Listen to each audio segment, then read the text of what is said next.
Dear students, we were discussing about introductory part of principles and processes of biotechnology. In the last class, we have discussed about the definition of biotechnology and about the two core techniques or the main principles of biotechnology. That is, one is genetic engineering and another one is maintenance of sterile environment. Genetic engineering means it's a technique of introducing gene of our interest or transferring gene of our interest from one organism to another organism in order to change the phenotype of the another organism. Genetic engineering includes the transfer of isolation and transfer of gene of our interest or segment of DNA or particular gene from one organism to another organism so that the phenotype of that another or host organism will be changed.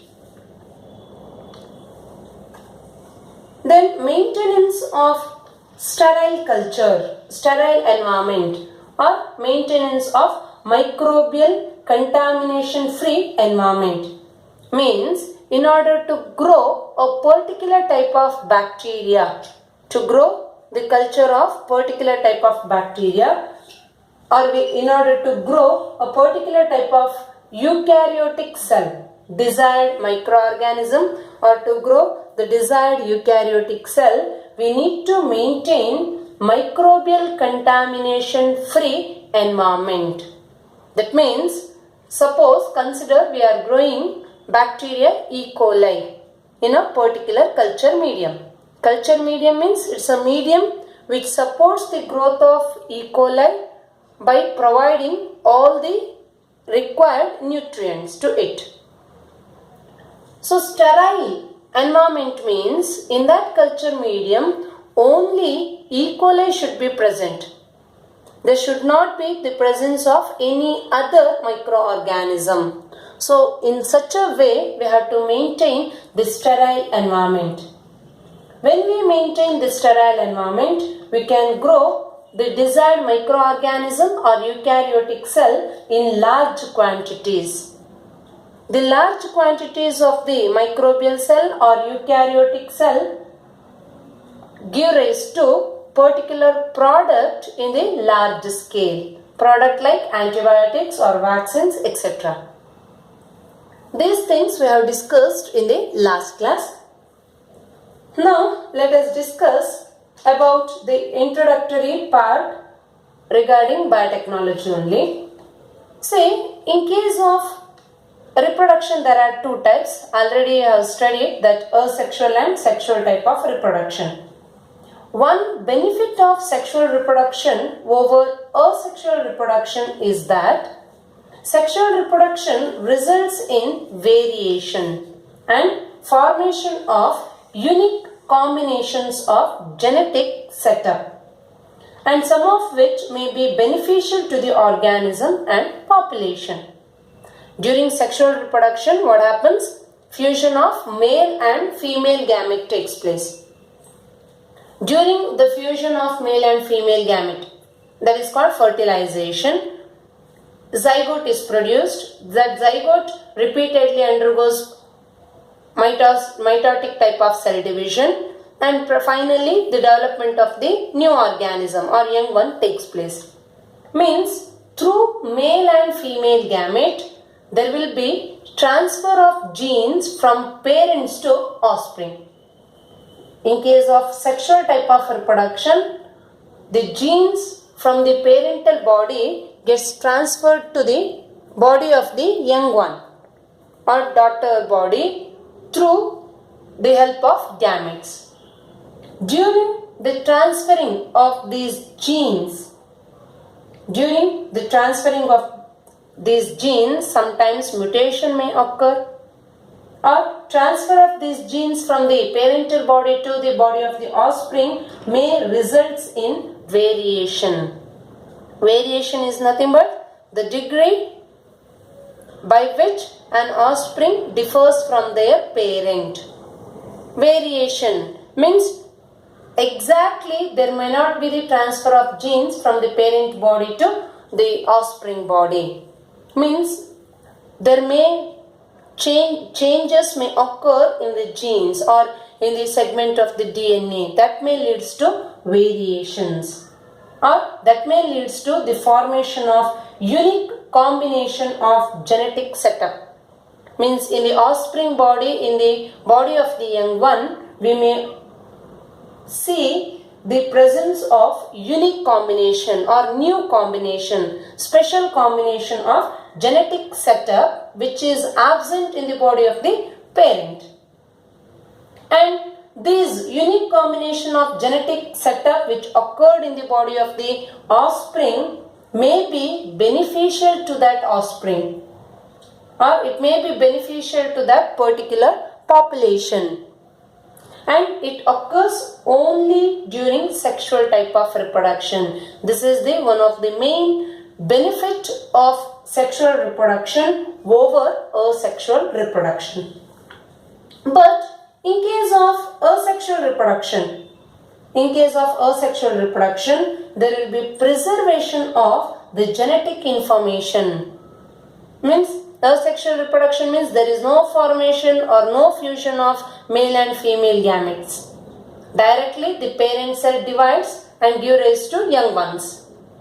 Means due to the direct division of parental cell into the offsprings or daughter cells, there will be preservation of genetic information. Means same genetic information present in the parental cell gets transferred into the daughter cell. There will be no occurrence of variation or no formation of unique combination of genetic setup. Traditional hybridization means there is no choice of male and female plants or no choice of male and female animals. Normally animals or plants shows sexual type of reproduction, that is traditional method of reproduction or traditional hybridization. Traditional hybridization procedures used in plants and animals. We have discussed about benefit of sexual reproduction over asexual reproduction. Benefits.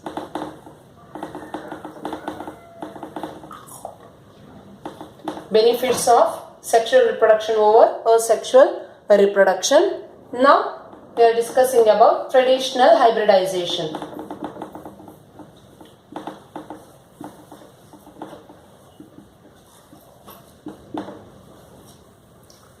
Traditional hybridization procedures which are used in case of plants and animals very often lead to the formation of hybrids with undesirable genes along with the desirable genes.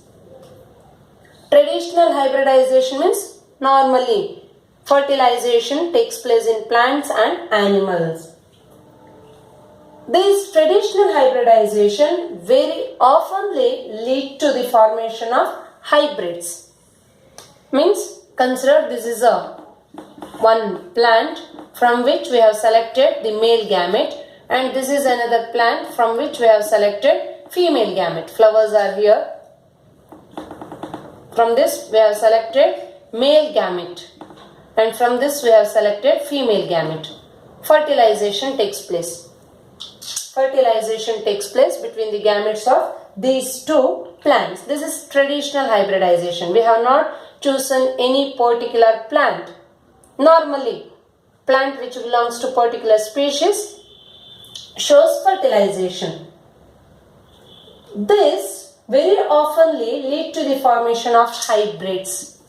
It leads to the formation of hybrids. It's a hybrid.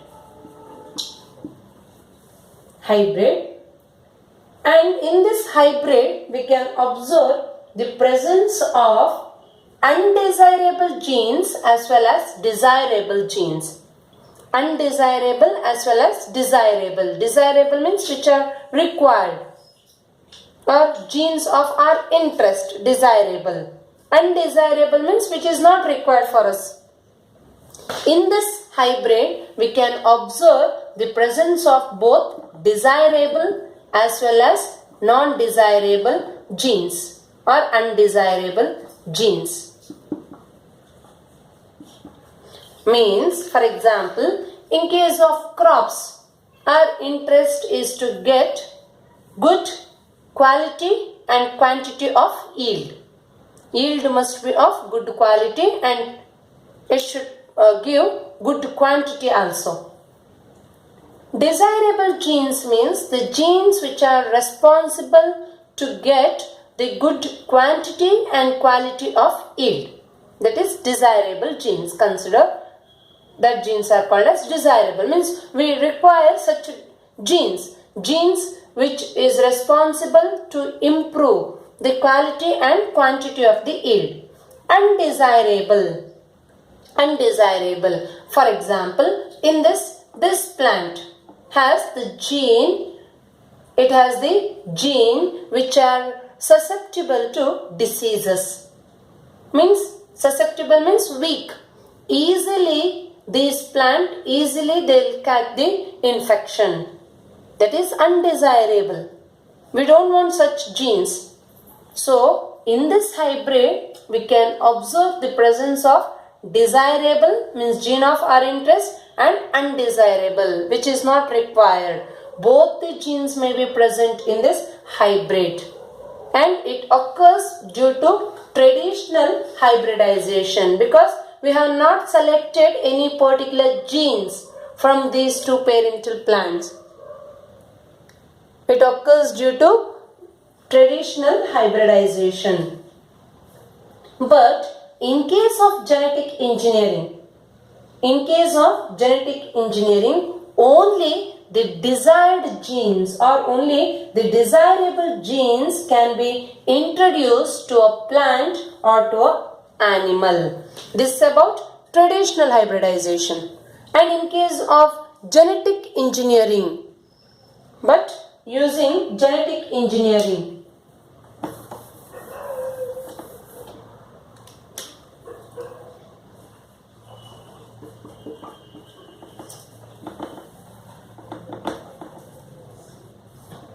consider this a plant. By using genetic engineering, we can introduce only the desirable gene. We can introduce only desirable genes. Desirable genes means, for example, our interest is to improve the quality and quantity of the yield in this crop plant, and our interest is to provide or to develop more resistant to diseases. Our interest is to develop more resistance towards the diseases. More resistance means if this plant is more resistant towards particular disease, then it will not easily catch the diseases or it will not easily catch the infection. So the lifespan of this crop yield improves. So such a type of desirable gene we can introduce to the plant or to the animals by the help of genetic engineering. And introduction of only the desirable or the gene of our interest can be done by using genetic engineering. This is one of the benefit of genetic engineering over traditional hybridization. In case of traditional hybridization, we cannot select the desirable or undesirable genes. The transfer of both desirable and undesirable genes takes place from parents to offspring. But in case of genetic engineering, we can select the desirable gene or gene of our interest, and we can introduce only the selected or desirable gene into the plant or into the animal. Then the technique of genetic engineering. include the creation of recombinant DNA, the technique of genetic engineering.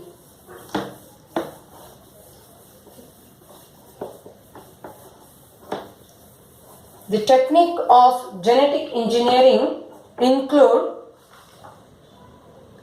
creation of recombinant DNA, that is called rDNA. It includes creation of recombinant DNA or rDNA, then use of gene cloning,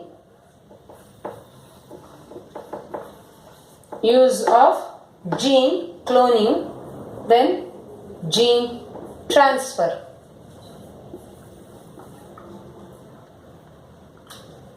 Means creation of recombinant DNA means in case of plant or in case of animals, normal DNA is present.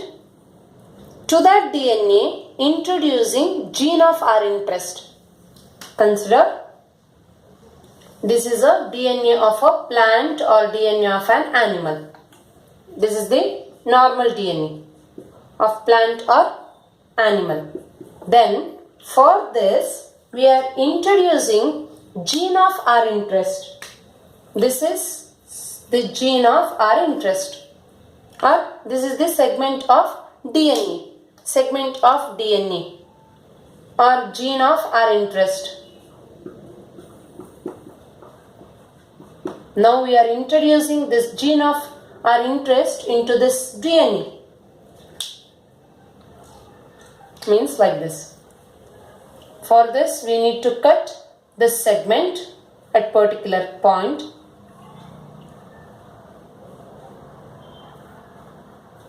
Here we have removed this segment from this, and to that spot we are introducing gene of our interest. This is introduced. Now newly formed or new combination of the genes is called as, now it is called as rDNA or recombinant DNA. This is called recombinant DNA or rDNA because this DNA contains DNA segment of our interest, or this one contains gene of our interest. Now it is called as rDNA or recombinant DNA. Then gene cloning. After this rDNA is introduced into particular host. Consider it's a bacterial cell, E. coli. Now it is introduced into the particular bacterial cell or into the particular animal cell. So these are the steps which mainly comes under genetic engineering. Using rDNA technology, one can introduce one or set of desirable genes without introducing undesirable genes to the target organism. See, using rDNA technology, one can introduce only the desirable gene. Consider it's a desirable or gene of our interest. Only we can introduce gene of our interest or desirable genes into the target organism without introducing any undesirable or unwanted genes. And this single or piece of introduced gene would not be able to multiply itself in the progeny cells of the organism. This single or piece of introduced gene would not be able to multiply itself. See, this is the gene of interest or segment of DNA. It cannot multiply itself. It independently, this segment of DNA or gene of interest cannot multiply itself in the progeny cells. Hence we need to introduce the piece of gene into the genome of the recipient. See, this is our DNA. Now we have to introduce this one into the genome of the recipient, genome of the E. coli. Now it is introduced into the genome of E. coli. Means like this. This is considered this genome of E. coli. Here the gene of interest is introduced. Same thing I am writing here, or you can write it as a E. coli cell. To this E. coli cell we have introduced particular gene like this. Clear? Now gene of our interest is incorporated into the genome of the target organism. And in this target organism, this gene will multiply. It will multiply and it is inherited or transferred into the progeny, into the daughter cells, along with the complete DNA. Along with this host DNA, this gene of interest will also transfer into the progeny cells or into the daughter E. coli cells. And here this gene is introduced and this gene express its character, so that the phenotype of this E. coli will be changed. This is because the alien, this is called alien piece of DNA, has become the part of the chromosome of the host. This alien piece or gene of interest has become the part of chromosome of the host, which has the ability to replicate. Along with this host DNA, the gene of interest will also multiply and then it transfer into the progeny cells of the E. coli and it express the particular character. In a chromosome, there is a specific DNA sequences called origin of replication, which is responsible for initiating the replication process. Already we have discussed about replication of DNA. Always the replication of DNA starts at particular point, that is called origin of replication. Here also same thing. The replication of DNA begins at the origin of replication. Therefore, the multiplication of any alien piece of DNA or gene of interest or foreign DNA in an organism, the foreign DNA need to become a part of the chromosome of the host, which has the specific sequence called origin of replication.